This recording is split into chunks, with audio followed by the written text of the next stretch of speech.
आर्य समाज मूर्ति पूजा का विरोध क्यों करता है? सबसे ज्यादा मूर्ति पूजा अगर कहीं होती है तो वो संगठन आर्य समाज है। आर्य समाज जिन मूर्तियों की पूजा करता है वो ईश्वर की बनाई हुई चेतन मूर्तियां हैं। माता, पिता, गुरु, हमारी गौ माता, हमारी कन्याएं। अगर कोई मूर्ति पूजा का उपासक है, मूर्ति पूजा में उसको श्रद्धा लग रही है, तो उसमें क्या आपत्ति है? इतने मंदिर हमारे बने हुए हैं, सब में मूर्तियां हैं। राम, कृष्ण, हनुमान जी, सबको हटा दें, मूर्ति पूजा किसी का न करें। ऋषिदेव दयानंद ने जब इस संगठन का निर्माण किया तो दूरदर्शिता से इस देश की गुलामी को देखा कि गुलाम कैसे हुआ था, और वो जब गुलामी के जड़ में गए तो उनको समझ में आया कि ये जो गुलामी इस देश में आई है, इसके पीछे सबसे बड़ा अंधविश्वास जो है वो जड़ मूर्ति पूजा है। अभी रामभद्राचार्य जी का एक बहुत वायरल हो रहा था बयान। उन्होंने कहा आर्य समाजी लोग राम और कृष्ण को भी भगवान नहीं मानते हैं। स्वामी रामभद्राचार्य जी जो हैं वो एक प्रतिष्ठित संत हैं, लेकिन उन्होंने शायद ऋषिदेव दयानंद को या आर्य समाज के जो ग्रंथ हैं उनको पढ़ा नहीं।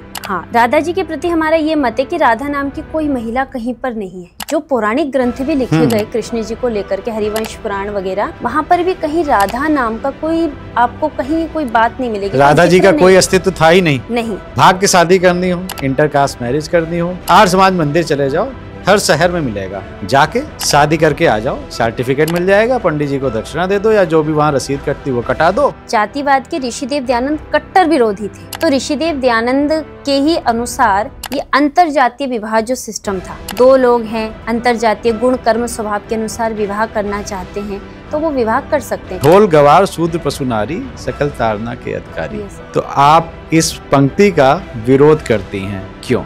जो नारी जिसके पास ईश्वर के बाद संपूर्ण संसार में जिसके पास सृजन की शक्ति है, तो आप बताइए क्या वो ताड़न के अधिकारी? तुलसीदास जी भी तो किसी माँ के गर्भ से ही उन्होंने जन्म लिया होगा।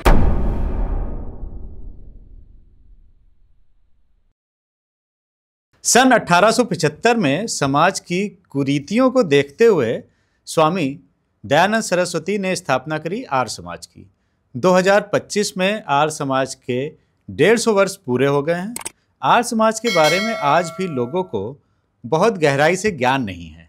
नमस्कार, वंदे मातरम, जय हिंद। एक बार फिर से आपका बहुत बहुत स्वागत है तिवारी जी टॉक शो के इस बहुत ही खास एपिसोड में। खास इसलिए कि आज हमारे साथ में हैं दीप्ति जी।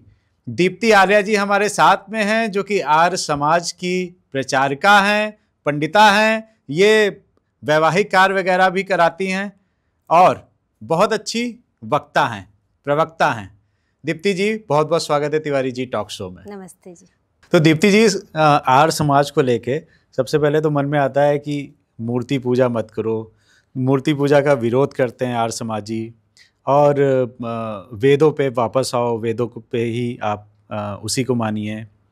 शादी करने के नाम पे भी बड़े होते हैं कि भाग के शादी करनी तो आर्य समाज मंदिर में चले जाओ और वहाँ पर भाग के शादी कर सकते हैं। इंटरकास्ट मैरिज भी खूब होती हैं, और जब माँ बाप से बच के छुप छुपा के शादी करनी होती है तो भी आर्य समाज के मंदिर जाके शादी कर लेते हैं। तो ऐसे बहुत से विषय मैं आज आपसे पूछने वाला हूँ। सबसे पहले तो ये बताइए कि आर्य समाज मूर्ति पूजा का विरोध क्यों करता है? प्रायः संसार में ऐसा देखा जाता है कि आर्य समाज का जो सामान्य परिचय है, और हमारे भारतवर्ष में भी आप किसी से पूछेंगे कि आर्य समाज क्या है, तो दो ही उत्तर जो हैं वो प्रायः सामान्य तौर पर निकल कर आते हैं। पहला उत्तर तो ये है कि आर्य समाज वो संगठन है जो मूर्ति पूजा को नहीं मानता या मूर्ति पूजा का विरोध करता है। बिल्कुल। दूसरा आप देखेंगे कि अच्छा, आर्य समाज वो जहाँ पर मैरिज होती है।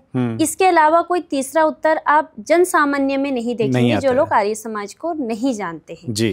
किंतु मैं यहाँ पर बताना चाहूँगी तिवारी जी कि मूर्ति पूजा की जो बात है, मूर्ति पूजा के खंडन मंडन को लेकर लोग आर्य समाज के बारे में इतिश्री कर देते हैं कि बस ऐसा ही है। लेकिन आर्य समाज ने और जो बहुत बड़े बड़े कार्य किए ऐतिहासिक रूप में, राजनीतिक रूप में, लोग उसको ना जानते हैं ना उस पर बात करते हैं।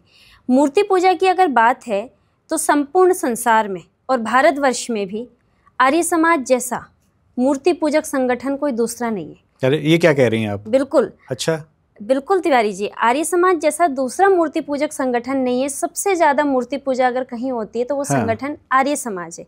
किंतु थोड़ा सा सोचने विचारने की बात है। आर्य समाज जिन मूर्तियों की पूजा करता है वो ईश्वर की बनाई हुई चेतन मूर्तियां हैं। माता, पिता, गुरु, हमारी गौ माता, हमारी कन्याएं, हम इनकी पूजा करते हैं। और देखिए, सबसे पहली गौशाला भी जो है, गौओं की सेवा की जो बात आती है, सबसे पहली गौशाला भी आर्य समाज ने ही रेवाड़ी में खोली। ऋषि दयानंद ने ही रेवाड़ी में उस गौशाला, उससे पहले गौशाला नहीं थी? उससे पहले गौशालाएं थी, लेकिन स्वतंत्र भारत में जब अच्छा। गाय कटती थी तो गौओं के संरक्षण के लिए सबसे पहली गौशाला जो है वो आर्य समाज के द्वारा रेवाड़ी में खोली गई। और चूँकि हम देखते हैं, क्योंकि हम गावो विश्वस्य मातरः, गाय जो विश्व की माता है, लेकिन प्रायः अभी आपने भी सुना होगा, ये सोर्स सिस्टम बताते हैं कि जो हमारा देश है वो बीफ निर्यात में, गौ मांस निर्यात में नंबर 1 पर है। चलिए इस पे मैं आऊँगा, गौ माता पे प्रश्न रखा है, पहले मूर्ति पूजा का बताइए आप। तो मूर्ति पूजा की जो बात है कि आर्य समाज असली मूर्तियों की पूजा करता है। आर्य समाज मूर्ति पूजा का विरोध क्यों करता है? क्योंकि हमारे जो संस्थापक थे ऋषिदेव दयानंद सरस्वती जी, जिन्होंने इस संगठन की स्थापना की, वो वेद को मानते थे। और वेद में जो एक मंत्र है, न तस्य प्रतिमा अस्ति, कि उस परमपिता परमेश्वर की कोई प्रतिमा नहीं है। यजुर्वेद का एक मंत्र है, 40वें अध्याय का 8वां मंत्र है, सपर्यगा शुक्रमकायम व्रण मस्ना वीरम शुद्धम अपापविद्धम कविर मनीषी परिभूः स्वयंभू याता तथ्यतोर्थ्यान व्यदधाच्छ स्वतिभ्यः समाभ्या। अर्थात ईश्वर जो है वो अकाय है, नस नाड़ी के बंधनों से वो रहित है। आर्य समाज का जो ईश्वर है वो इस रूप में है। और लोग जिस जड़ मूर्ति की पूजा करते हैं, उस जड़ मूर्ति से बहुत सारी हानियां हैं। इसीलिए जैसे मैं आपको बताती हूँ, एक सोर्स सिस्टम आपने सुना होगा कि सोमनाथ मंदिर को लूटा गया, और वहाँ पे क्या था? अंधविश्वास था। मैंने अभी आपसे कहा कि आर्य समाज मूर्ति का विरोध नहीं करता है, मूर्ति पूजा का विरोध करता है। मूर्ति पूजा के नाम पर जो अंधविश्वास समाज में फैला हुआ है, आर्य समाज उसका विरोधी है। आर्य समाज मूर्ति का विरोधी नहीं है। चित्र से ही तो चरित्र बनता है। अभी राम मंदिर बना हमारा, तो राम मंदिर के निर्माण में आर्य समाज ने कोई विरोध नहीं जताया, क्योंकि भाई इस देश में आप अगर प्रायः देखेंगे तो राम की मूर्ति नहीं बनेगी, कृष्ण की मूर्ति नहीं बनेगी, तो बाबर की मस्जिद थोड़ी ना बनेगी। तो चित्र से चरित्र बनता। आर्य समाज मूर्ति का विरोध नहीं करता, लेकिन उसके नाम पर जो अंधविश्वास समाज में फैला हुआ है, VIP टिकट्स आप देखेंगे, लोगों में आप अंधश्रद्धा देखेंगे, पागलपन देखेंगे। अभी अभी की मैं बहुत दूर की घटना नहीं जा रही हूँ, अभी अभी की एक घटना, एक महिला शोरूम में थाल लेने गई और नींबू मिर्ची पे पहला पहिया चढ़ाना था और उसके चक्कर में वो मंजिल से कूद गई। तो ये जो समाज में अंधविश्वास है, ये जो बाल कटवा देना, या अभी अभी हमारे श्राद्ध चल रहे, जीवित माता पिता से दंगम दंग और मरे बाप को पहुंचाए गंगा, तो ये जो सारा अंधविश्वास मूर्ति पूजा के नाम पर है। हम सबको एक कटघरे में नहीं रख सकते हैं ना। वो ठीक है, आपने एक शब्द कह दिया कि हाँ जीवित, लेकिन बहुत से हैं जीवित की भी पूजा कर रहे हैं, मरने के बाद भी पूज रहे हैं, तो उसमें आपत्ति क्या है? अगर मरने के बाद भी पूज रहे हैं तो क्या आपत्ति? अगर कोई मूर्ति पूजा का उपासक है और मूर्ति पूजना में उसको श्रद्धा लग रही है, वो उसमें अपने भाव ला पा रहा है, तो उसमें क्या आपत्ति है? इतने मंदिर हमारे बने हुए हैं, सब में मूर्तियां हैं, तो राम कृष्ण हनुमान जी सबको हटा दें, मूर्ति पूजा किसी का ना करें। ये तो परम सत्य है कि जिसकी आप बात कर रहे हैं ईश्वर की, कि उसकी कोई आकार नहीं है, उसका कोई रूप नहीं है, सब जानते हैं। लेकिन मूर्ति पूजा का उपासना क्यों?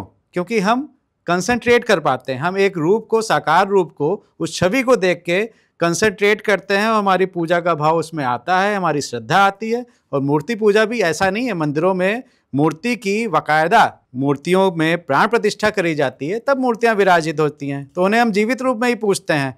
और ऊर्जा का खेल है हर जगह। आपने ये भी सुना होगा कि एनर्जी हर जगह रहती है, और मूर्तियों में भी हम इतनी जब उपासना करते हैं तो हमारे घर के अंदर मंदिर जो है उसमें रखी हुई मूर्तियों में भी एनर्जी आ जाती है। उसमें क्या आपको दिक्कत क्या है मूर्ति पूजा करने से? मूर्ति पूजा से आर्य समाज को कोई दिक्कत नहीं है, लेकिन मूर्ति नहीं, अभी तो आपने कहा विरोध करते हैं इस वजह से। हम मूर्ति पूजा का विरोध करते हैं। मैंने कहा आपसे कि हम मूर्ति पूजा का विरोध करते हैं। और बात रही जहाँ तक एनर्जी सिस्टम की आप बात कर रहे हैं, आप कहीं पर भी, मैं आप तो एक मंदिर की बात कर रहे हैं, मैं आपको एक सामान्य स्थान, यहाँ पर भी अगर 2 लोग अगर मंत्र पाठ करते हैं या कोई सकारात्मक आरती बोलते हैं या भजन बोलते हैं, तो अपने आप ये जो पूरा माहौल है ये सकारात्मक ऊर्जा में परिवर्तित हो जाता है। तो एक मूर्ति पूजा से ही, कि मूर्ति पूजा से ही सकारात्मक ऊर्जा आएगी, ऐसा कुछ है नहीं। ये तो एक एनर्जी सिस्टम, किसी के भाव अगर उसमें आ रहे हैं तो उसमें क्या दिक्कत? अब मैं आपकी बात यहीं पे आपको एक इंसिडेंस बताता हूँ। स्वामी विवेकानंद जी गए थे और US में, तो उनको भी ये बोला गया कि आप लोग मूर्ति की पूजा करते हैं, और ये तो सामने ही जो राजा था उसकी मदर का एक चित्र लगा था। तो उन्होंने कहा ये कौन है? ये हमारी रानी है, क्वीन है। तो उन्होंने कहा आप इस पे थूक सकते हैं क्या? बोले नहीं। क्यों? क्योंकि हमारी श्रद्धा है, हमारी मदर है ये। वैसे ही तो मूर्तियों में हमारे भाव आते हैं। हम उनमें अगर पूजा कर रहे हैं, उपासना कर रहे हैं, तो कहीं ना कहीं से भाव आ रहे हैं। निराकार स्वरूप में एकदम से अगर किसी व्यक्ति को ले जाना है, वो मूर्ति उपासना के बाद ही एक अवस्था ऐसी आती है जब वो निराकार का भी उपासक बन जाता है। आपकी जो बात है कि हाँ सगुण लेकिन उपासना के बाद पहले हम केजी जाते हैं, नर्सरी जाते हैं, फर्स्ट सेकंड थर्ड तब जाते हैं ना। और जो लोग अगर मूर्ति पूजा कर रहे हैं तो उसका विरोध क्यों? मेरा प्रश्न ये है, क्यों विरोध करते हैं? मूर्ति पूजा, मैं आपको वही बता रही हूँ कि मूर्ति पूजा का विरोध इसलिए है क्योंकि आप जो मूर्ति पूजा के कुछ सकारात्मक परिवर्तन जो आप बता रहे कि भाव आते हैं, कृष्ण की मूर्ति है, राम की मूर्ति है, शिव की मूर्ति है, ये जो भाव आते हैं ये मैं देखती हूँ ये 1% पे है। लोग राम की पूजा तो करते हैं लेकिन राम ने जिस आदर्श का पालन किया वो नहीं करते। वो एक राम थे जिनकी पूजा आज संपूर्ण संसार करता है, जिन्होंने अपने एक पिता के कहने पर 14 वर्ष के वनवास के लिए चले गए। लेकिन आज के बच्चे अपने पिता को दशरथ बना के उनको वनवास पर भेज देते हैं। कृष्ण की आप जय बोलते हैं, लेकिन कृष्ण एक पत्नी व्रत थे। और यहाँ पर लोग आप देखेंगे हमारे समाज में आज बहुत तरीके से किस तरीके से एक व्यभिचार पनप रहा है, जो कृष्ण के नाम पर रासलीला है, जो एक धर्मांधता जिसको हम कहेंगे, अंधविश्वास हम पाखंड कहेंगे। तो मूर्ति पूजा से होने वाली अनेक हानियां हैं। और आप जिस सकारात्मक भाव की बात कर रहे हैं, तो किसी भी व्यक्ति, महापुरुष या किसी भी बड़े व्यक्ति जो हमारे घर के बुजुर्ग हैं, उनके रास्ते पर चलने से उनकी असली पूजा होती है। पूजा का जो शब्द, जो पूजा है, उसका जो भाव है वो है यथा योग्य सत्कार, अर्थात जिसके प्रति जैसा सत्कार होना चाहिए वैसा करना। एक व्यक्ति है वो रोज राम की तो पूजा करता रहे लेकिन राम के कहे अनुसार एक बात को भी न माने, तो फिर वो राम की पूजा किस बात की पूजा है? कृष्ण की आप पूजा करते रहें, लेकिन कृष्ण ने महाभारत में जिस नीति का पालन किया, जिस राष्ट्र को समक्ष रख करके, धर्म को समक्ष रख करके एक सारथी बनकर पूरा युद्ध अर्जुन को उन्होंने जिता दिया, आप उसका पालन नहीं करते। मैं बहुत सारे लोगों को ऐसे को जानती हूँ जिनकी नमस्ते ही जय श्री कृष्णा से होती है, लेकिन वो सारे राष्ट्र विरोधी तत्वों का पालन करते हैं, राष्ट्र विरोधी चीज़ों को खरीदते हैं, किसी भी तरीके से काला पैसा कमाने की सोचते हैं, भ्रष्टाचार करते हैं। तो आर्य समाज जो है वो पूजा शब्द के वास्तविक अर्थ को ग्रहण करता है, अर्थात जैसे जीवित रहते माता पिता की आप सेवा करिए और उनके जाने के बाद उनकी जो असली संपत्ति है आपके संस्कार, आप उन पर चलिए, ना कि आप उनके सामने थाली लेकर के खड़े हो गए। तो पूजा शब्द के वास्तविक अर्थ को हमें जानना चाहिए। और आर्य समाज को इसमें दिक्कत है कि लोग जितनी भी पूजा करते हैं, आर्य समाज क्या कभी किसी मूर्ति पर थूकता थोड़ी है। आर्य समाज मूर्ति पूजा का, यहाँ तक मैं ये बताना आपको उचित समझती हूँ कि इन चेतन मूर्तियों की तो छोड़िए, जब जब हिंदू समाज पर आपत्ति आई, हिंदू समाज के मंदिरों को तोड़ा गया। 1938 की मैं आपको घटना बताती हूँ, जब हैदराबाद सत्याग्रह हुआ और निजाम वहाँ के सारे मंदिरों को तोड़ रहे थे, हमारी जो कहते हैं महापुरुषों की जो प्रतिमाएं थी उनको तोड़ रहे थे। उस समय में उन मूर्तियों को बचाने कौन गया?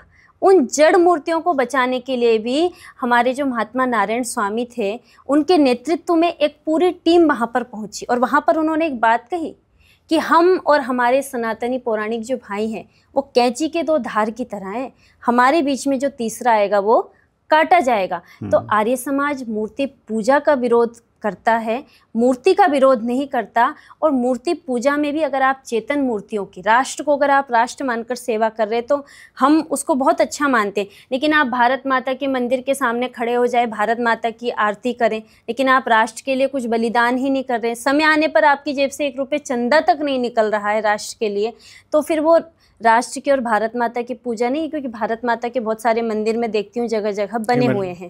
बहन जी 100% तो कहीं भी नहीं रहता है। हाँ, अब आपने इतनी आसानी से कह दिया कि लोग राम जी की पूजा कर रहे हैं और भ्रष्टाचार कर रहे हैं। और यही मैं अगर कहूँ आर्य समाज के लिए कि क्या आर्य समाज में 100% सारे लोग सारी तन्मयता से सत्यार्थ प्रकाश का पालन कर रहे हैं, या गुरु जी स्वामी जी के बताए हुए जो पदचिन्ह हैं, मार्ग हैं, उन पे चल रहे हैं?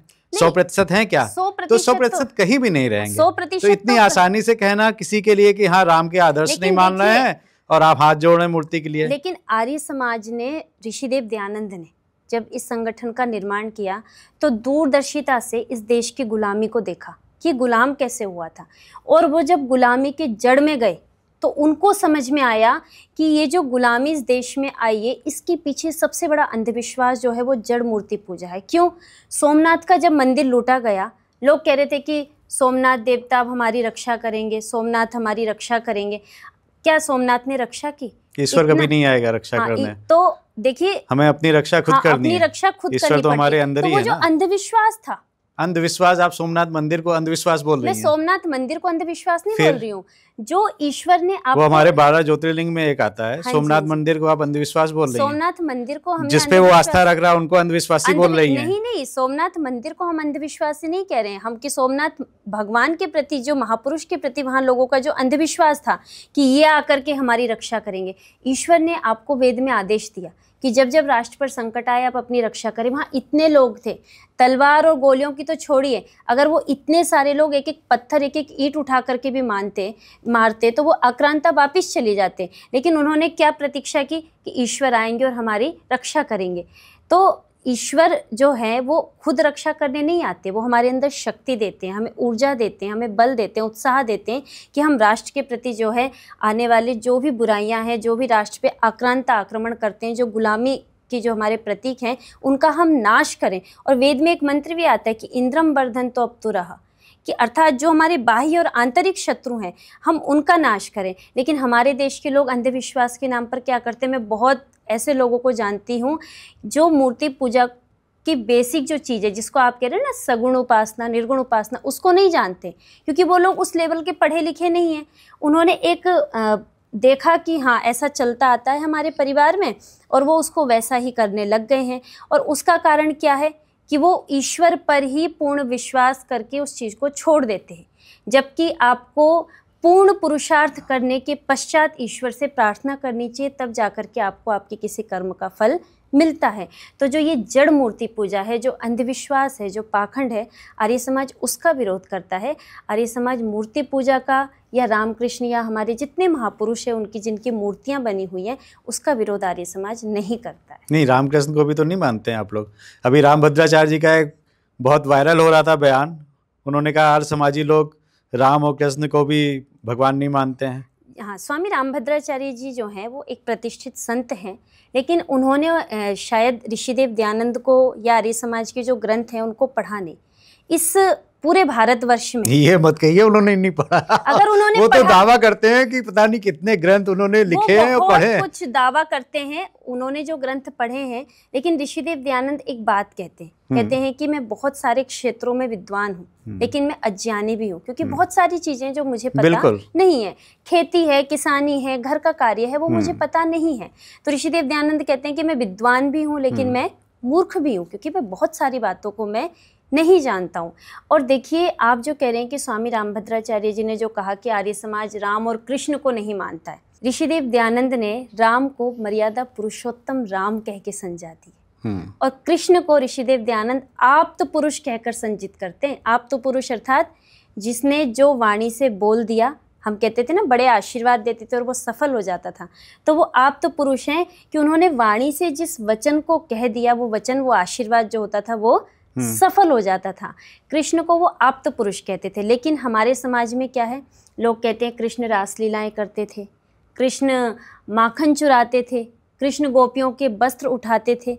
आप ये बताइए, हमारे यहाँ एक छोटी सी भी किसी चीज़ की फैक्ट्री होती है तो उसमें 10% 20% माल तो ऐसे ही बेकार हो जाता है, जो हम अपने यहाँ काम करने वालों को दे देते हैं या इधर उधर हम उसको बांट देते हैं। लेकिन कृष्ण को जो लोग माखन चोर बोलते हैं, लोग हमारे जो सिस्टम है, जो सोर्स सिस्टम है, उसको ठीक से पढ़ते नहीं है। सुना और हाथ ऊपर उठा करके बोल दिया राधे राधे, जी महाराज आपने जो कहा वो सत्य है।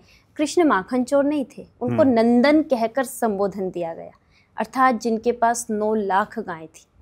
तो जिस व्यक्ति के यहाँ 9 लाख गायें हैं वो माखन नहीं चुराएगा।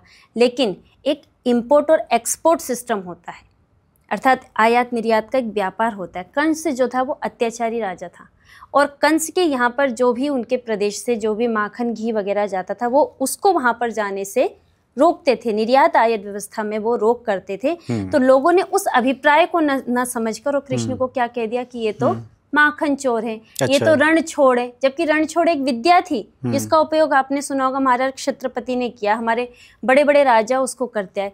तो कृष्ण ना तो माखन चोर थे, न रण छोड़ थे, और दूसरी बात जो उनके लिए एक आती है कि वो रासलीला करते थे। कृष्ण ने अपने जीवन में एक पत्नी व्रत थे। अच्छा। और 12 वर्ष के ब्रह्मचर्य के पालन के बाद। कौन थी पत्नी, वो भी बता दीजिए। रुक्मणी जी।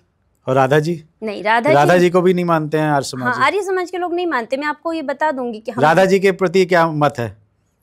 हाँ, राधा जी के प्रति हमारा ये मत है कि राधा नाम की कोई महिला कहीं पर नहीं है। यहाँ तक जो पौराणिक ग्रंथ भी लिखे गए कृष्ण जी को लेकर के, हरिवंश पुराण वगैरह, वहां पर भी कहीं राधा नाम का कोई आपको कहीं कोई बात नहीं मिलेगी। राधा जी का कोई अस्तित्व था ही नहीं। नहीं, कोई अस्तित्व नहीं था। तो दीप्ति आर्या जी आज तिवारी जी टॉक शो पे कह रही हैं कि राधा का कोई अस्तित्व कभी नहीं रहा है और किसी भी वेद में जिक्र नहीं है। वेद किसी धर्म ग्रंथ में हमारे जो है राधा नाम का कोई जिक्र नहीं है।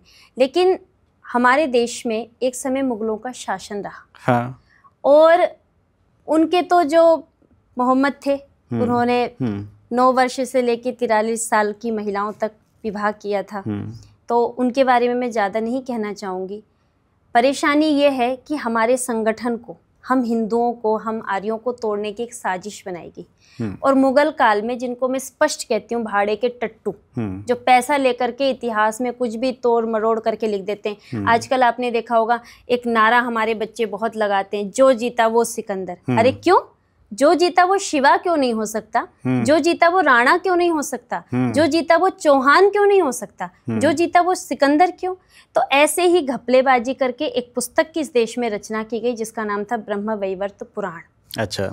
और ब्रह्मवैवर्त पुराण में कृष्ण के, क्योंकि कृष्ण को मानने वाले आराध्य लोग थे, हमारी संस्कृति के उदाहरण है कृष्ण, ऋषियों की परंपरा के संवाहक है राम और कृष्ण, तो उनको मानने वाले लोग बहुत ज्यादा थे। तो एक ऐसा उस समय तैयार किया गया माहौल कृष्ण के प्रति, और उस पुस्तक में कृष्ण के जो है उपजा, विरजा, राधा, अनेक लोगों से उनके संपर्क दिखाए गए। अच्छा। कि पता चले कि मतलब हिंदू संगठनों में भी जो है लोग अनेक विवाह कर सकते हैं, व्यभिचार कर सकते हैं, अनेक शादियां कर सकते हैं। तो हमारे संगठन को, हमारी संस्कृति को तोड़ने के लिए एक बहुत बड़ी साजिश रची गई, जिसमें ये राधा, उपजा, विरजा अपने अनेक प्रकार की, जब कृष्ण की रासलीलाएं हमारे बहुत बड़े बड़े कथावाचक बैठ करके सुनाते हैं। और आज मांग है, आज ये समय की मांग है कि लोग कहते हैं आर्य समाज, अभी आपने कहा राम भद्राचार्य जी जो है वो कृष्ण, और ऐसा कहते हैं कि आर्य समाज राम और कृष्ण को नहीं मानता। 1920 में इस देश में एक पुस्तक लिखी गई, कृष्ण तेरी गीता जलानी पड़ेगी, और लंपट सन्यासी, 2 पुस्तकें लिखी गई। और उस पुस्तक को जब पढ़ा गया तो उसमें कृष्ण के चरित्र को शर्मसार किया गया था, जिसे कहते हैं। उस समय में किसने उत्तर दिया उस पुस्तक का? कहाँ थे बड़े बड़े तिलकधारी पंडित, कहाँ थे बड़े बड़े विद्वान? एक आर्य समाज के विद्वान जो बहुत सारे भाषाओं के ज्ञानी थे, पंडित चमुपति शास्त्री जी, उन्होंने उस पुस्तक का विरोध किया। और वो जमाना था जब पुस्तक का उत्तर पुस्तक से दिया जाता था, पत्र का उत्तर पत्र से दिया जाता था।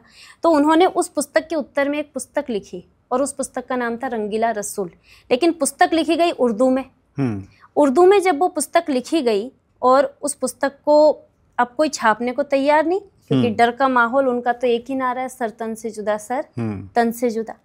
लेकिन ऐसे समय में आर्य समाज के एक बहुत ही बड़े भक्त थे महात्मा राजपाल, जिनका प्रेस अभी भी चलता है। उन्होंने कहा कि महात्मा जी, जो काम आपको करना था आपने कर दिया, और मैं अपना कर्तव्य करूँगा। और उन्होंने उस पुस्तक को छापा और लिख दिया कि खून का खून, पानी का पानी। वो पुस्तक छपी। जो लोग ये कहते हैं कि आर्य समाज राम और कृष्ण को नहीं मानता है, उनको ये बात जाननी चाहिए, रातों रात महात्मा राजपाल की हत्या हो गई। तो कृष्ण के लिए इतना बड़ा बलिदान आर्य समाज के एक व्यक्ति ने दिया।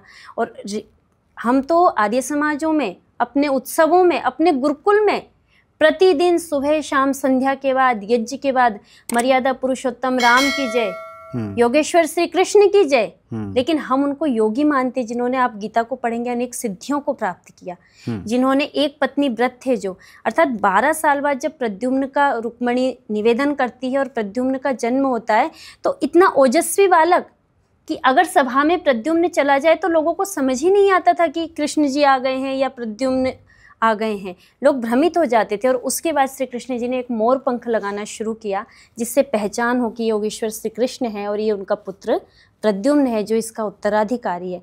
तो ये कहना कि आर्य समाज राम को नहीं मानता, आर्य समाज कृष्ण को नहीं मानते, बिल्कुल गलत है। लेकिन हम प्राइमरी सोर्स पर काम करते हैं हमेशा। तो आर्य समाज जो है, महर्षि वेदव्यास के अनुसार जो कृष्ण का चरित्र है, यत्र योगेश्वर कृष्ण यत्र पार्थो धनुर्धर, मैं उस घटना को याद करती हूँ कि जब अर्घ्य देना है तो किसको अर्घ्य दिया जाए राजसूय यज्ञ में, तो वहाँ श्लोक है, वेद वेदांग विज्ञानम बलम चाभ्याधिकम तथा नृणाम लोके ही कोन्योस्ति विशिष्टा केशवाद्रिते, कि वेद और वेदांग विज्ञान को जानने वाले और बल में इस संसार में सबसे शक्तिशाली नृणाम, इस नरलोक में उनके तुल्य कोई नहीं है, अर्थात केशव के समान इस समय कोई नहीं है। श्री कृष्ण को ये अर्घ देना चाहिए। लेकिन आज हिंदू समाज ने कृष्ण के उस चरित्र को नहीं देखा। आज हमारे कथाकार भी, जब समय की मांग है कि कृष्ण के उस नीतिवान चरित्र को बताया जाए, कृष्ण के उस देशभक्ति को, उस राष्ट्रवाद को बताया जाए, लड्डू गोपाल की कहानियां सुनाते रहते हैं, उनकी रासलीलाएं बताते रहते हैं, लेकिन कृष्ण के उस चरित्र को संजित नहीं करते, जो उस योद्धा को, उस योगी को वो नहीं दिखाते हैं। ये मैं आपसे 100% एग्री करूंगा। और रासलीलाएं इतनी अच्छी लगती हैं कि वो जो कथा चलती हैं उसमें भी महिलाएं नाचने लगेंगी, एक कृष्ण बन के खड़े हो जाएंगे और वो गाने बजाने में और रोने में कहीं कृष्ण का वियोग दिखाएंगे। लेकिन उन्होंने जो शस्त्र उठाए, जो योग दिया, जो बल की बात करी या शक्ति पौरुष की बात करी, वो नहीं बताते हैं कथाकार। बिल्कुल। तो ये हमारे बच्चे क्या सीखेंगे? हमारे बच्चे, इसीलिए अगर इस देश को गुलाम बनाना है तो इसको पहले मानसिक रूप से गुलाम करिए। बिल्कुल। तो जो ये मानसिक गुलामी है, और हमारे जो बड़े बड़े कथाकार मंच पर बैठते हैं और इस प्रकार की बातें करते हैं, तो तिवारी जी, मैं आपके इस मंच के माध्यम से उनसे निवेदन करूंगी कि अब समय है कि हमारे महापुरुषों के, चाहे वो शिव जी हैं, चाहे वो कृष्ण हैं, चाहे वो राम हैं, हमारे जितने भी महापुरुष हुए, योद्धा हुए, कि उनके उस जो उनका वास्तविक जीवन था, जो वो सच में योद्धा थे, योगी थे, मर्यादित थे, उनके उस जीवन के बारे में बताया जाए। क्योंकि आज हमारा युवा समाज बहुत दिग्भ्रमित हो चुका है। आज आप देखेंगे तो युवा जो है वो नशे की लत लग चुकी है। क्योंकि हमारे यहाँ कहते हैं ना कि भोला चढ़ गया नीलकंठ पे, और नीलकंठ पे चढ़ के पी गया 4 बाल्टी भांग, और भोला यूं डोले, भोला यूं डोले। हाँ, और हमारे जो आप देखेंगे कावड़ लेकर के जाते हैं, तो कावड़ वो आधी पी करके ही जाते हैं। कावड़ के वास्तविक स्वरूप को, जो आस्था से जुड़ा हुआ है, उसको हमारे समाज के लोग नहीं जानते। तो स्वामी रामभद्राचार्य जी या किसी भी व्यक्ति के मन में, किसी के भी मन में, सामान्य व्यक्ति के भी मन में अगर ये है कि आर्य समाज राम और कृष्ण को नहीं मानता, तो वो इस बात को निकाल दें। आर्य समाज है जो संगठन है, वो राम को महर्षि वाल्मीकि के शब्दों में और कृष्ण को महर्षि वेदव्यास के शब्दों में जो लिखा गया है वो मानता है। बाकी बाद में लोग क्या है, मतलब भगवान नहीं मानते हैं, ईश्वर का अवतार नहीं मानते हैं, ईश्वर का अवतार पुरुषोत्तम मानते हैं। हम ईश्वर का अवतार नहीं मानते, लेकिन भगवान मानते। क्योंकि भगवान शब्द का जो अर्थ है भग, जो 6 प्रकार के ऐश्वर्य, धर्म, यश, श्री, जिसको उसने प्राप्त कर लिया। एक मतलब हिंदू समाज की 6 प्रॉपर्टीज हैं, वो भी बता दीजिए भगवान की। यश, धर्म, श्री, ऐश्वर्य, भग, इस प्रकार की जो 6 चीजें हैं, उसको जिसने प्राप्त कर लिया वो भगवान है। अर्थात लेकिन हिंदू समाज की परेशानी क्या है, ये एक तरफ नहीं है। हाँ। एक तरफ तो ये कहते हैं कि वो रासलीला करते थे, हाँ, वो गोपियों के वस्त्र उठाते थे, और दूसरी तरफ वही कृष्ण जब धर्म की स्थापना के लिए और अधर्म के नाश के लिए आते। पहले आप एक साइड हो जाइए कि वो धर्म की स्थापना और अधर्म के नाश के लिए आते हैं, या आप उस कृष्ण को मानते हैं जो रासलीला करते थे, माखन चोरते, गोपियों के वस्त्र उठाते थे। तो कृष्ण का जो शुद्ध रूप है उसको मानना पड़ेगा। तो स्वामी रामभद्राचार्य जी या जो भी प्रतिष्ठित संत हैं जो ऐसा रखते हैं कि आर्य समाज कृष्ण को नहीं मानता, तो मैं आपके टॉक शो के माध्यम से तिवारी जी उनको बताना चाहती हूँ कि आर्य समाज कृष्ण और राम की वास्तविक पूजा करता है, जो होनी चाहिए। अच्छा दीप्ति जी, मैं यहाँ पे आता हूँ। आपने 2 चीज़ें अभी बोली कि एक तो रासलीला नहीं करते थे कृष्ण, और दूसरा जो वस्त्र वाला था कि जब महिलाएं नहा रही थी तो कृष्ण ने उनके वस्त्र चुरा लिए थे और उनको पेड़ पे टांग दिया। क्यों? क्योंकि वो मानते थे कि वो समाज में कुरीति है कि नग्न होके स्त्रियां नहाती हैं, तो ऐसा नहीं होना चाहिए, इसलिए उन्होंने उनके वस्त्र ले लिए थे। वो जो कुरीतियाँ थीं उन्हें मिटाना चाहते थे कृष्ण, इसलिए इन्होंने किया।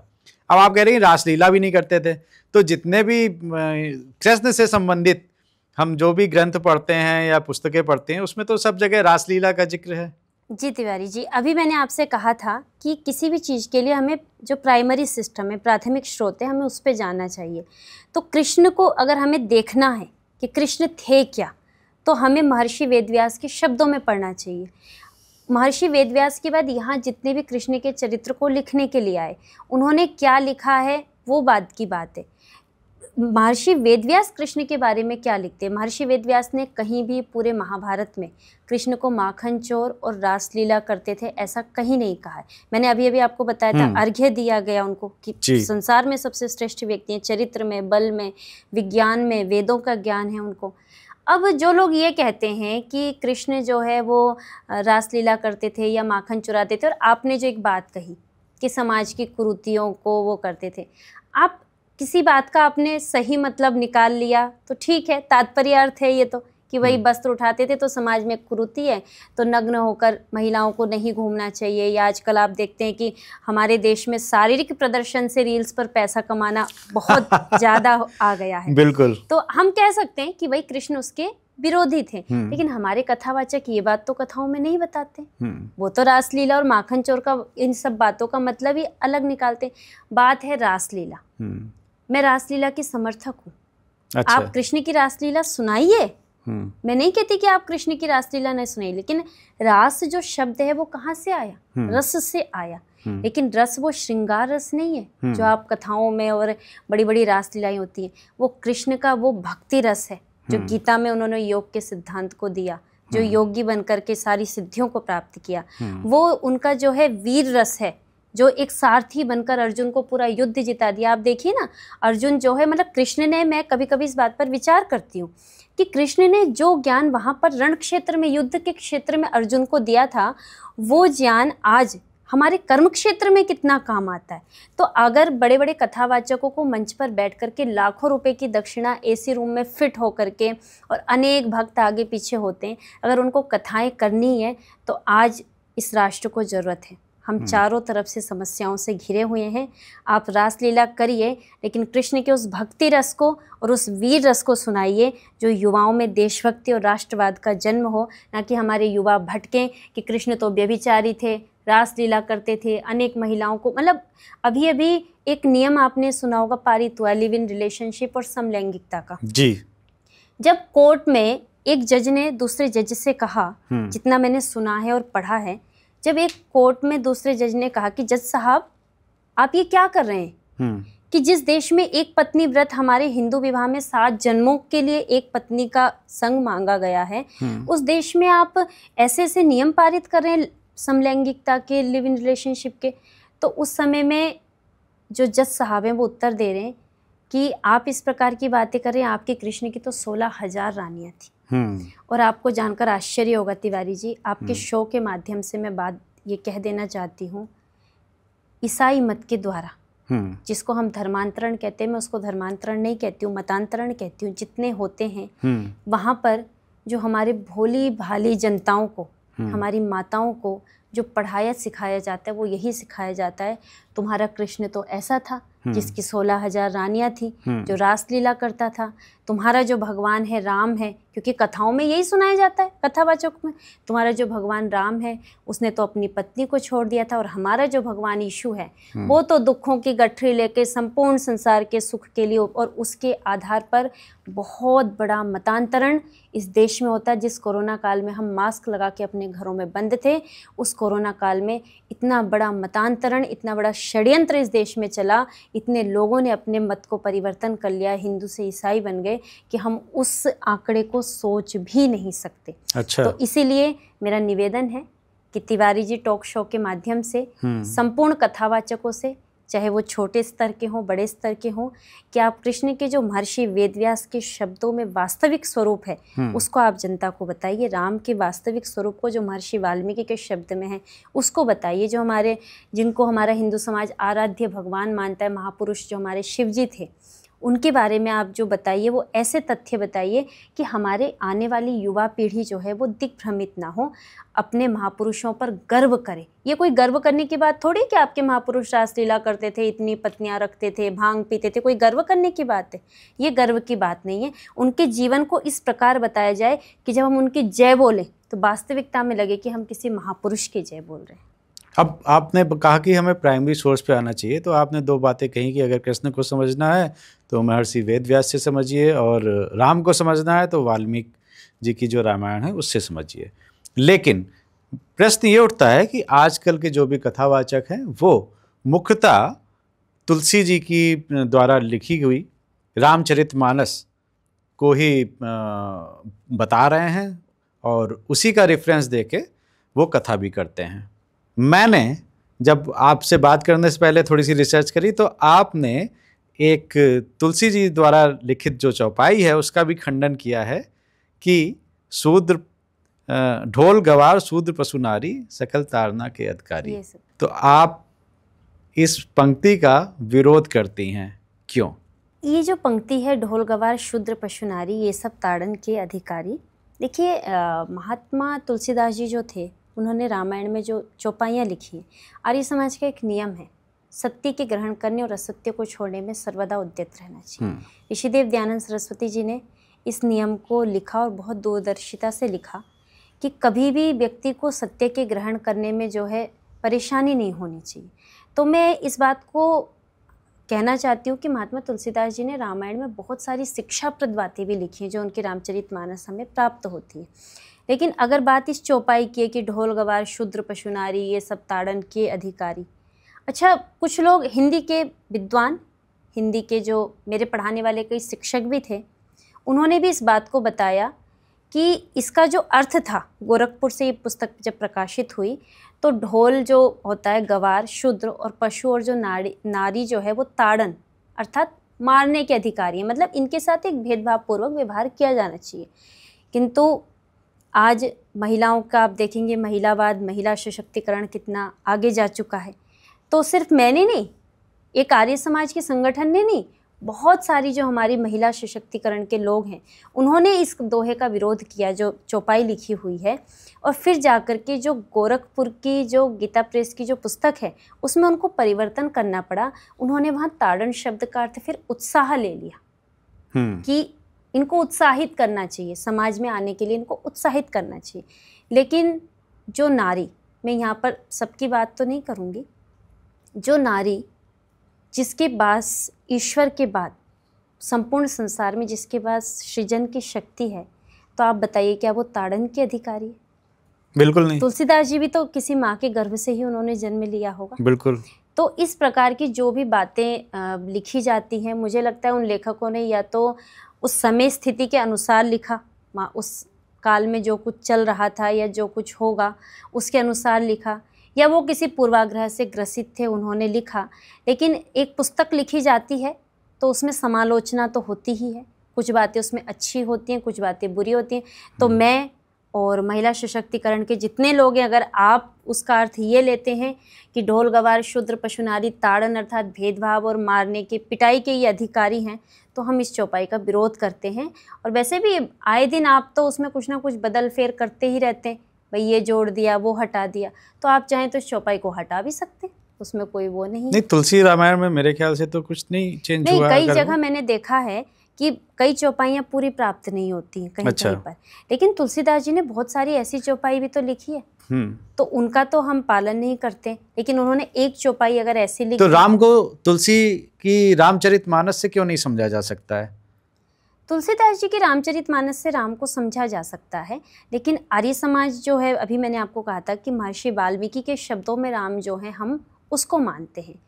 महर्षि वाल्मीकि के शब्दों में राम जो है वो भगवान नहीं है, एक जन्म उनका हुआ है, उनके भी माता पिता हैं, उनके बहन भाई हैं। तुलसीदास जी भी यही कहते हैं। तुलसीदास जी ने भी यही कहा है। नहीं, तुलसीदास जी का जो है राम के प्रति वो आराध्य भाव रखते हैं कि राम ही भगवान है।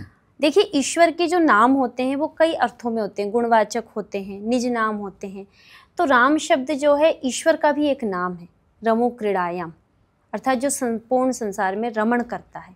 तो राम का भी जो अर्थ है वो वही अर्थ है। अभी तो आपने कहा कि भगवान में अगर ये 6 गुण है तो भगवान बन सकता है, तिवारी जी भगवान बन सकते हैं, आपने बताई ना 6 प्रॉपर्टीज, तो राम में नहीं थी क्या 6 प्रॉपर्टीज? लेकिन वो राम में, तभी तो हम उनको भगवान बोलते हैं। तो वही तो, अगर भगवान का भाव लेके अगर तुलसीदास जी लिख रहे हैं रामचरितमानस, तो उसमें क्या आपत्ति है? लेकिन तुलसीदास जी जो हैं वो राम को ही आराध्य देव मान रहे कि राम ने सृष्टि को बनाया, राम ने मनुष्यों को बनाया, राम के नहीं, ये तो कहीं नहीं लिखा है। बताइए कौन सी चौपाई में लिखा है सृष्टि को बनाया है, मनुष्य को बनाया राम ने? ये तो कहीं नहीं लिखा है। नहीं, मैंने पढ़ी हुई है रामचरितमानस। आपने पढ़ी हुई है तो बताइए किस दोहे में लिखा है? आप ये बताइए उन्होंने कहाँ ऐसा लिखा है कि जहाँ पर वो ये कहते हैं कि राम जो है वो एक भगवान है और एक सामान्य मनुष्य की तरह एक राजा के घर में उनका उन्होंने पुरुषोत्तम कहा है राम को, पुरुषोत्तम कह के संबोधित किया है तुलसीदास जी। अगर तुलसीदास जी ने ऐसा कहा है राम को, पुरुषोत्तम अगर उन्होंने राम को कहा है, तो फिर वो सही है।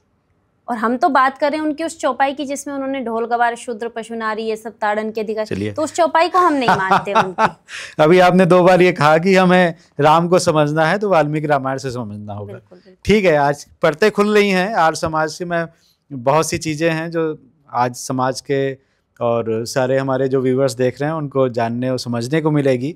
एक और बहुत जो संशय वाला प्रश्न है, भाग के शादी करनी हो, इंटरकास्ट मैरिज करनी हो, आर्य समाज मंदिर चले जाओ, हर शहर में मिलेगा, जाके शादी करके आ जाओ, सर्टिफिकेट मिल जाएगा, पंडित जी को दक्षिणा दे दो या जो भी वहाँ रसीद कटती वो कटा दो, और उसके बाद मूर्ति पूजा करो, वाल्मीकि रामायण पढ़ो या तुलसी के रामायण पढ़ो, आर्य समाज को मानो या ना मानो उससे कोई मतलब नहीं। आर्य समाज एक ऐसी संस्था बन गई है जो सर्टिफिकेट आपको मैरिज का पकड़ा देगी। इसमें हम तिवारी जी देखते हैं तो आर्य समाज के अलावा आर्य समाज ने ही इस बात की शुरुआत की, और ऋषिदेव दयानंद जी जो थे वो जातिवाद के कट्टर विरोधी थे।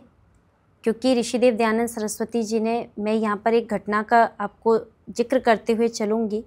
ऋषिदेव दयानंद सरस्वती जी ने जब सत्यार्थ प्रकाश को लिखा, 3500 पुस्तकों को पढ़ा और लिखा ब्रह्मा से लेकर जैमिनी पर्यंत ऋषियों ने जो कहा है मैं वो कह रहा हूँ, मैंने अलग से अपनी कोई बात नहीं कही है। तो वो ऋषियों के उस बात को मानते थे कि समान प्रसवात्मिका जाति है, कि जिनका समान प्रसव होता है, मतलब प्रसव का जो एक सिस्टम है, जो प्रोसेस है, जिनका समान होता है वो एक जाति के होते हैं, जैसे मनुष्य जाति, पशु जाति, पक्षी जाति। तो वो जातिवाद के कट्टर विरोधी थे।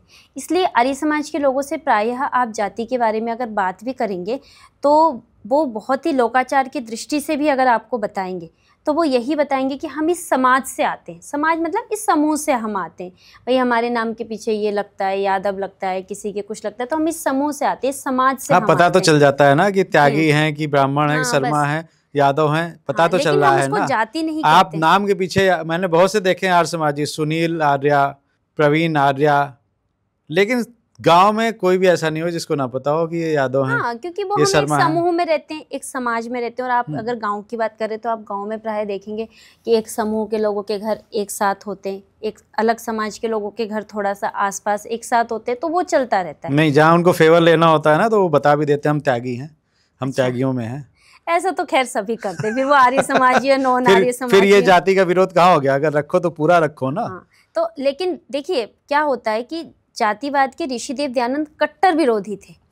तो ऋषिदेव दयानंद के ही अनुसार ये अंतरजातीय विवाह जो सिस्टम था कि भाई 2 लोग हैं, अंतरजातीय गुण कर्म स्वभाव के अनुसार विवाह करना चाहते हैं तो वो विवाह कर सकते हैं।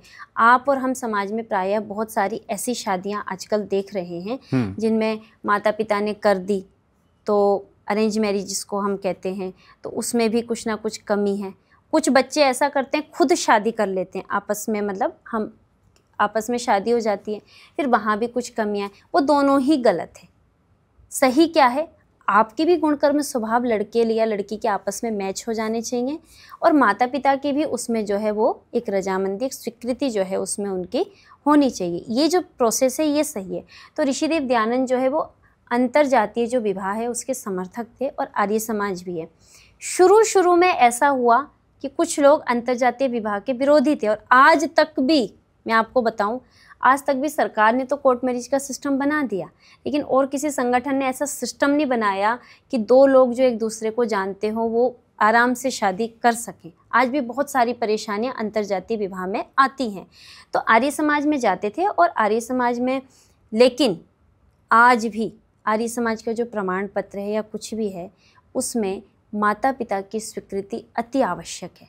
बीच में कुछ विधर्मियों ने अपने नाम को छुपा करके इसको एक धंधा बनाया, इसको एक बिजनेस बनाया। भी आपने सुना होगा ना, अभी हमारे आदरणीय जो उत्तराखंड के मुख्यमंत्री, उन्होंने कालनेमी ऑपरेशन चलाया कि नकली साधुओं को पकड़ना है। तो और उस नकली साधुओं में देखा तो विधर्मी नाम बहुत सारे सामने आए कि शंकर जी के मंदिर में पंडित बने बैठे थे, वहाँ पुजारी बने बैठे थे, लेकिन नाम कुछ और है, माता पिता का नाम कुछ और हमारे संगठन से, हमारे सनातन, हमारे पुराणों से उनका कोई लेना देना बाकी है नहीं। तो ऐसे ही कुछ लोगों ने बीच में आर्य समाज के नाम पर एक प्रकार का भ्रम फैलाया, अपने ऑफिस खोले कि यहाँ पर आर्य समाज की शादियाँ होती हैं और आर्य समाज के नाम से वो सर्टिफिकेट देने लगे और आर्य समाज को बदनाम करने के लिए उन्होंने एक ये पूरा प्रोपेगेंडा सिस्टम बनाया।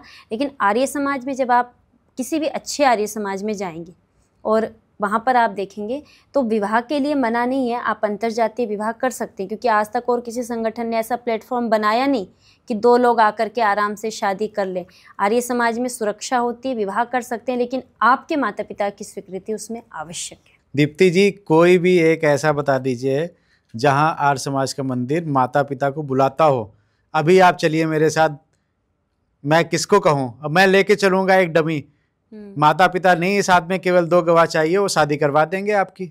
तो हम कहाँ से जस्टिफाई करेंगे कि ये आपका प्रमाणित है आर्य समाज का मंदिर? आपने कहा ये विधर्मी का है, तो हम कैसे जानेंगे उसको? उसके लिए आपको आर्य समाज की प्रोफाइल देखनी चाहिए। लेकिन वो तो वही जाएंगे ना जहां उनको सर्टिफिकेट मिल रहा है तो बिना माँ बाप के। तो कोई भी व्यक्ति, और ऐसे कितने केस आते हैं, सारे बच्चे भाग के बिना माँ बाप की स्वीकृति के और भाग के जाएंगे आर्य समाज में, शादी करके चले आएंगे। एक जगह पर इतनी शादियां आर्य समाज के नाम से हो रही थी, लेकिन जब वो प्रोपेगेंडा खुला किसी कारण से तो पता चला कि इन लोगों का आर्य समाज से कोई लेना देना है ही नहीं।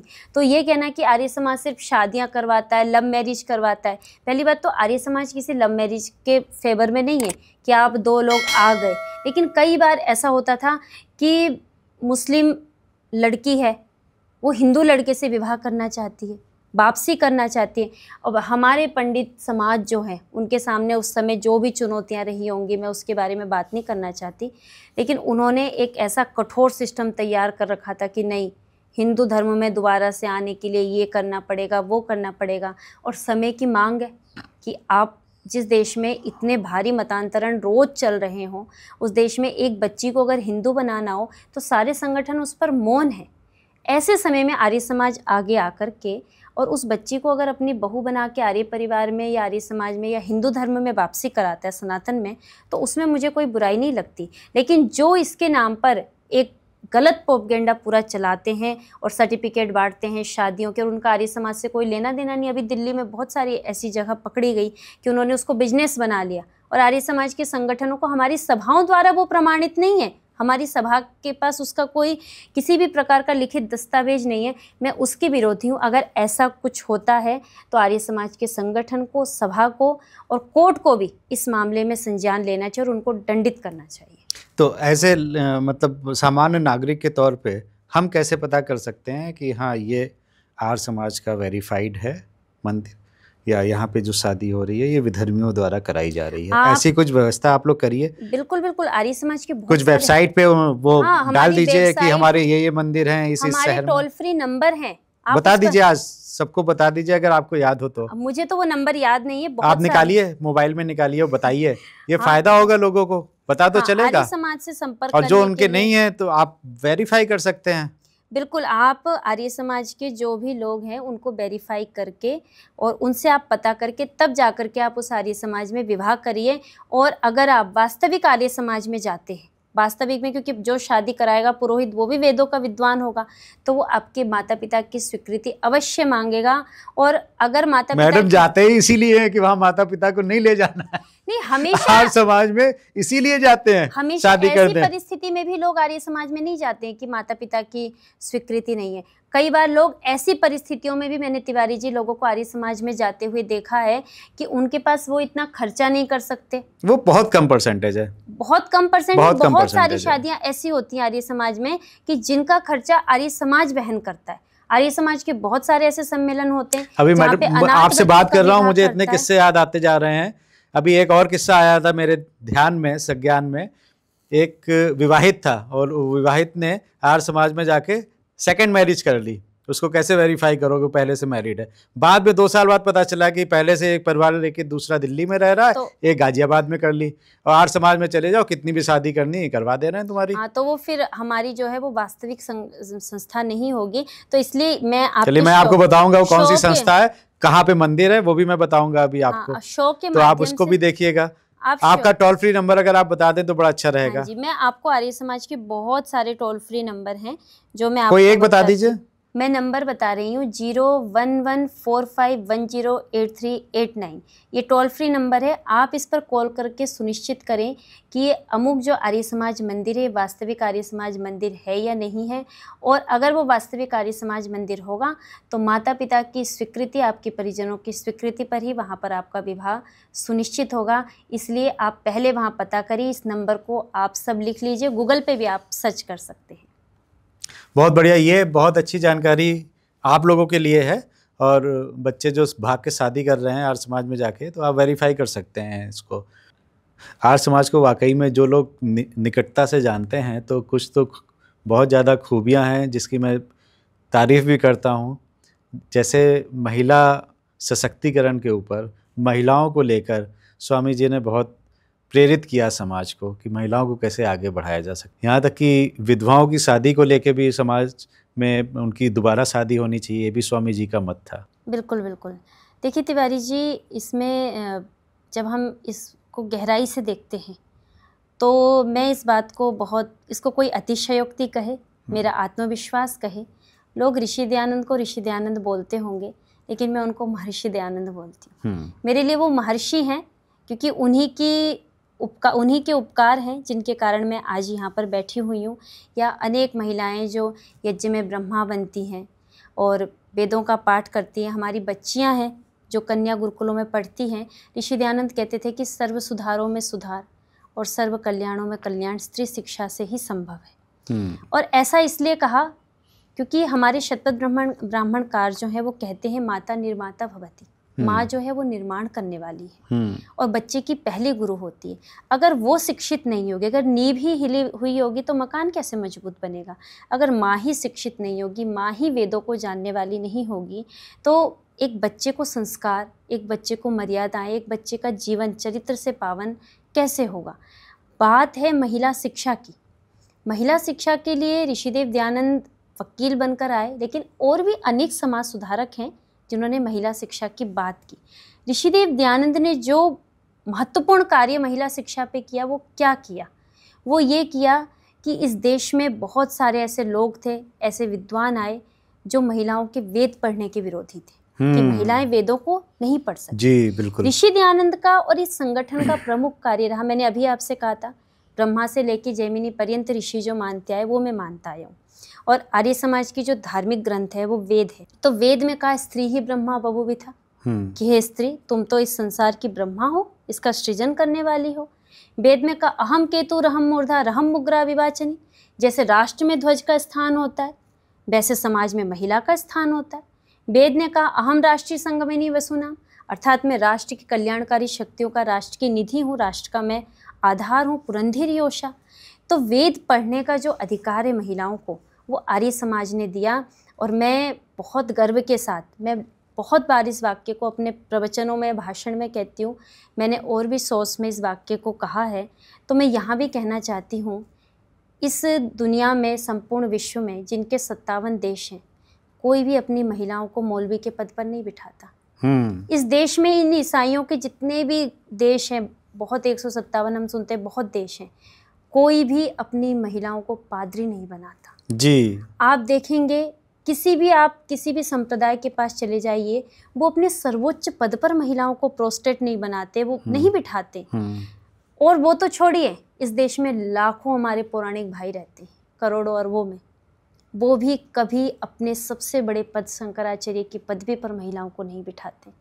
लेकिन महर्षि देव दयानंद वेदों की व्यवस्था और ये आर्य समाज के संघर्ष और त्याग का परिणाम है। और हमारी व्यवस्था है ये कि हम अपने सबसे ऊंचे पद पर, ब्रह्मा जो शब्द है जिसको अभिहित किया वेद ने नारी के लिए, उस पद पर हम एक महिला को बिठाते हैं। और आपको जानकर आश्चर्य होगा तिवारी जी इस बात को कि जब प्रतिभा पाटिल इस देश की राष्ट्रपति बनी तो उन्होंने कहा कि इसका श्रेय महर्षि देव दयानंद सरस्वती को जाता है। इंदिरा गांधी जी जब इस देश की पहली प्रधानमंत्री बनी, उन्होंने कहा अगर ऋषिदेव दयानंद नहीं होते तो मैं कभी इस देश की प्रधानमंत्री नहीं बन पाती, इसका श्रेय महर्षि दयानंद को जाता है। और उनकी तो छोड़िए, पाकिस्तान जैसे मुस्लिम देश में बनर्जी भुट्टो जी ने जब 11वें प्रधानमंत्री के रूप में शपथ ग्रहण किया तो उन्होंने कहा कि इस पाकिस्तान जैसे देश में जहाँ महिलाएं बुर्खे में रहती हैं, वहाँ अगर इस देश की मैं प्रधानमंत्री हूँ तो इसका श्रेय महर्षि देव दयानंद को जाता है। तो ऋषिदेव दयानंद ने स्त्री शिक्षा के लिए एक बहुत बड़ा कार्य किया, हमारे वकील बनकर के आए वो। आज मैं स्वयं भी और बहुत सारी हमारी जानी मानी आचार्याएँ हैं जो यज्ञ की ब्रह्मा बनती हैं, विवाह संस्कारों को कराती हैं और संस्कारों में मंत्र पाठ करती हैं, जिनको पूरे पूरे वेद याद हैं। गुरुकुल में हमारे वेद जो हैं वो कोर्स में लगे होते, पाठ्यक्रम में बच्चियों को बचपन से ही याद कराने लग जाते हैं। तो ये जो अधिकार है वो महर्षि देव दयानंद सरस्वती ने और इस संगठन ने हमें दिया, जो वेदों में नारी के लिए अविहित था। क्योंकि हम वेद को धार्मिक ग्रंथ मानते हैं, तो जब हम वेद के अनुसार नारी को देखते हैं तो संसार में सबसे ऊंची स्थिति उसकी है, वो ब्रह्मा पद पर सुशोभित है। तो आर्य समाज अपने सभी उत्सवों में, अपने कार्यक्रमों में सबसे ऊंचे पद पर महिला को बिठाता है और महिलाओं का सम्मान करता है। लोग 9 दिन नवरात्रि में महिलाओं को खाना खिलाते हैं, लेकिन आर्य समाज के अनेक निःशुल्क गुरुकुल कन्याओं के लिए चलते हैं, जहां बच्चों को निःशुल्क पढ़ाया जाता है। अच्छा। निःशुल्क वेदों की शिक्षा दी जाती है बच्चियों को। जी। और आप भी उसी गुरुकुल में पढ़ी हुई हैं? बिल्कुल, मैं उसी गुरुकुल में पढ़ी हूँ। और मैं ये भी बता दूं कि दीप्ति जी शादियां भी कराती हैं। बिल्कुल, मैं विवाह संस्कार भी कराती हूँ। आपके बच्चों के लिए अगर पंडित की जरूरत हो तो दीप्ति जी अवेलेबल हैं। बिल्कुल, धन्यवाद। और आप मेरे को गूगल पर और फेसबुक पर भी देख सकते हैं, यूट्यूब पर भी मेरी शादी सर्च कर सकते हैं। मेरा भी अध्ययन जो है आर्य समाज के गुरुकुल, जिसकी स्थापना डॉक्टर वेद प्रकाश गुप्ता जी ने की थी, जिसके आचार्य डॉक्टर अन्नपूर्णा जी हैं, उन्हीं के शिक्षा दीक्षा में रह के मैंने 17 वर्ष वहाँ पर अध्ययन किया। और उन्हीं की देन है ऋषिदेव दयानंद की और गुरुजनों की कि आज मैं आपके साथ भी यहाँ बैठी हूँ। वाह, क्या कहने हैं। महिला सशक्तिकरण जिंदाबाद। और दीप्ति आर्या जी ऐसे ही, इस तरह से ही प्रखर आवाज़ में आर्य समाज को व्यक्त करते रहें, उठाती रहें उसके आवाज़ को। और जो समाज में एक भाव है आर्य समाज को लेके, तो वो क्लैरिटी कुछ हद तक आज आपने हमें दी। तो दीप्ति जी वाकई में आपको नॉलेज बहुत ज़्यादा है। आपने बताया था एक वेद भी आपको पूरा कंठस्थ है। नहीं, गुरुकुल में वेदों को याद कराया जाता है। अच्छा। तो हमें भी गुरुकुल में यजुर्वेद के कुछ मंत्रों को याद कराया गया है। प्रायः गुरुकुल में क्या होता है, पाठ्यक्रम में वेद होता है, तो वो पढ़ते पढ़ते वेद स्वाध्याय होता है। वेद का प्रतिदिन जो होता है वो हवन में जो है उसकी आहुतियाँ वेद मंत्रों की डलती हैं, वेद पाठ सिखाया जाता है। तो उसको याद करते करते हमें कुछ मंत्र याद हो जाते हैं। और मुझे प्रायः जो मंत्र याद है वो यजुर्वेद से याद है, क्योंकि कर्मकांड कराती हूँ और यजुर्वेद कर्मकांड प्रधान वेद है, कर्मकांड के मंत्र वहाँ से लिए गए हैं। तो प्रायः यजुर्वेद के मंत्र जो विवाह संस्कार में, यज्ञों में जो आते हैं वो मुझे प्रायः याद है। अच्छा, वेदों को लिखने के बारे में भी बड़ी कंट्रोवर्सी रहती है। कहते हैं समुद्र मंथन में निकले थे वेद, ईश्वर की वाणी है। तो वेद लिखे किसने? वेद किसी ने लिखे नहीं है। वेद जो है वो बाद में, पहले तो श्रुति परंपरा थी। ईश्वर ने 4 ऋषियों के हृदय में वेद को जो है दिया, साक्षात्कार ऋषियों ने उन मंत्रों का किया और उन मंत्रों को आगे परंपरा से, श्रुति परंपरा से जो है वो मंत्र जो है हम सबके सामने आए। फिर वेद के आधार पर हमारे ब्राह्मण ग्रंथ, धर्म ग्रंथ, हमारी श्रुतियाँ, स्मृतियाँ लिखी गई। तो ये जो समुद्र मंथन वाली जो कहानी है उसको वेद नहीं मानता, उसको आर्य समाज नहीं मानता है। हाँ। आर्य समाज के अनुसार वेद जो है वो 4 ऋषियों के हृदय में, 4 वेदों। कौन थे वो 4 ऋषि? अग्नि, वायु, आदित्य और अंगिरा। अच्छा। तो उन चारों के हृदय में परमपिता परमेश्वर ने वेदों के जो ज्ञान को दिया, उन्होंने उन मंत्रों का साक्षात्कार किया और उस साक्षात्कार के द्वारा श्रुति परंपरा से अपने शिष्यों में उन वेदों को उन्होंने शिष्यों को सिखाया और शिष्यों ने फिर आगे फिर एक समय आया फिर नोट डाउन हुआ फिर एक समय आया कि श्रुति परंपरा खत्म हो गई, लोग बौद्धिक रूप से उतने अच्छे नहीं रहे कि एक बार बोला और याद हो गया। वो प्राचीन जो हमारा वैभव था, जो खान पान रहन सहन जो व्यवस्था थी, ब्रह्मचर्य का जो बल था, वो समाप्त हो गया। तो फिर वेदों को एक तो रखने के लिए भी कि हमारे पास सुरक्षित रहें, तो वो लिखित परंपरा में आए। चलिए, अच्छा एक प्रश्न और मेरे दिमाग में अभी अभी आया है कि सनातन धर्म जो हमारा इतना प्राचीन धर्म है और आपने जितनी बातें बताई वो सारी सनातन के अनुरूप ही हैं, तो एक अलग समाज बनाने की आवश्यकता क्या थी और आर्य समाज सनातन से कैसे अलग है? आर्य समाज सनातन से अलग नहीं है तिवारी जी। मैं कहूँगी इस बात को तो शायद बहुत सारे लोगों को कटु लगेगा, लेकिन सनातन की रक्षा के लिए ही आर्य समाज को बनाया गया। आर्य समाज सनातन की सभी परंपराओं का यथावत पालन करता है और उनकी रक्षा करता है। आज के समय में आपने एक बयान सुना होगा नुपुर शर्मा जी का। नुपुर शर्मा जी ने जो बयान दिया, इतने देश हिल गए कि उनके ऊपर इनामों की घोषणा होने लग गई। नुपुर शर्मा जी ने वो बयान कहाँ से दिया? 14वें समूलात से ऋषिदेव दयानंद ने जो इस्लाम का विरोध किया, वहाँ से उन्होंने दिया। आज आर्य समाज के विद्वानों का, उनके तर्क का विधर्मियों के पास कोई जवाब नहीं है। आज आर्य समाज के स्कॉलर्स का विधर्मी लोगों के पास कोई जवाब नहीं है। और सबसे ज़्यादा अगर विधर्मी किसी संगठन के वक्ता के सामने बैठने से डरते हैं तो वो वक्ता आर्य समाज का वक्ता होता है, क्योंकि वो आर्य समाज को जानता है, सनातन की, आप जो सनातन की बात करें, सनातन की परंपराओं को जानता है, सनातन की परंपरा को फॉलो करता है। तो आर्य समाज का जो जन्म है वो सनातन की रक्षा के लिए हुआ है, सनातन से अलग नहीं है आर्य समाज। लेकिन हिंदू समाज को, सनातन को तोड़ने के लिए कि ये तो राधा स्वामी वाले हैं, तुम आर्य समाजी हो, ये तो शिव जी को मानने वाले हैं, तुम आर्य समाजी हो, ये तो राधा कृष्ण वाले हैं, तुम आर्य, ये तो ब्रह्म कुमारी वाले, तुम आर्य समाजी हो। आर्य समाज को, मतलब हिंदू संगठनों को तोड़ने के लिए, क्योंकि पता था कि अगर ये विधर्मी हमारी संस्कृति और सभ्यता पर कभी प्रहार करेंगे तो आर्य समाज के स्कॉलर्स इनको मुंह तोड़ जवाब देंगे, अपनी संस्कृति पर प्रहार नहीं होने देंगे। तो इसीलिए आर्य समाज को खंडित कर करके कि ये आर्य समाज ये अलग है, ये ऐसे हैं, ये तो सनातन को मानते नहीं है। जबकि सनातन वो है कि परमपिता परमेश्वर ने सृष्टि के आदि में कहा, अहम भूमि ददामि आर्याय, मैं ये भूमि आर्यों को प्रदान करता हूँ। आपने सुना होगा यूरोप से आर्याय, पढ़ाया भी जाता है, बहुत सारी बातें हैं। लेकिन सनातन की रक्षा के लिए आर्य समाज का जन्म हुआ और आर्य समाज का जो सिद्धांत है वो सनातन की रक्षा करना है, सनातन को किसी भी प्रकार के पाखंड, अंधविश्वास, कुरीतियों और किसी भी प्रकार के आतंक से बचाना है। अरे वाह! तो भैया आज का पॉडकास्ट मुझे तो बड़ा नॉलेजेबल लगा और बहुत सी नई नई जानकारी भी मिली आर्य समाज के बारे में। और दीप्ति जी ने इतने बढ़िया संस्कृत के जो श्लोक बोले हैं, वेद मंत्र बोले हैं, उससे और थोड़ा सा जान आ गई। दीप्ति जी बहुत बहुत धन्यवाद आपका, तिवारी जी टॉक शो में आप आई। और अगर आप लोगों को भी आज का ये एपिसोड पसंद आया हो, आपके कुछ सवाल हैं तो हमें कमेंट करके पूछिए, हम जरूर उसके उत्तर दीप्ति आर्या जी से लेकर आप तक पहुंचाएंगे।